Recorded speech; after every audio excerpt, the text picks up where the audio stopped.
Tak sme sa vrátili do ČEZ Arény a je tu taká výzva pre nás na Slovensku, aby ste skúsili nám pomôcť spraviť, čo ešte nikto nikdy na svete nedokázal. Vymysleli sme s Palim takú vec, prosím vás pekne, všetci, čo ste doma, zoberte telefóny a napíšte svojim známym, kamarátom, rodine, všetkým ľuďom, čo sú tu na štadióne, nech sa v 10. minúte 3. tretiny postavia a začnú spievať. Najlepšie asi Macejka. Macejka pesničku. To každý pozná. Ukážeme podporu všetkým chalanom.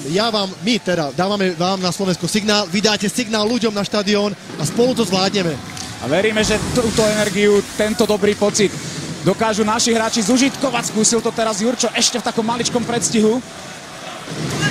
Takže ešte raz vás prosíme, SMS-ky, 10. minúta, všetkým ľuďom na štadióne, pošlite odkaz, všetci sme zainteresovaní, poďme na to.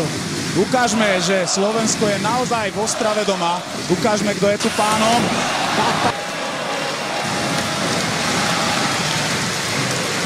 Tak vám športoví priatelia, ktorí teraz ste to vytvorili, ďakujeme. Macejko v 10. minúte.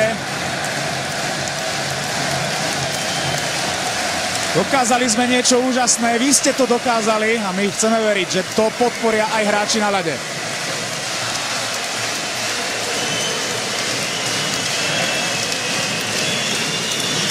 Podpora nášmu tímu prichádza v pravý čas, stále odolávame norskej presilovke. Servik. Martinsen postavený pre bránkovom priestore. Olin. Vybral si Toresena, zblokoval ho Gráňa, ktorý mu nedovolil prihrať.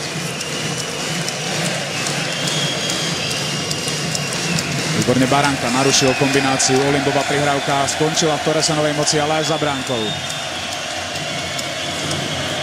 Olin, opäť len naznačená strela. Už nedovolil posunúť plochu na modrú, ale Toresen tam bol veľmi tvrdo atakovaný a budeme hrať v trojici.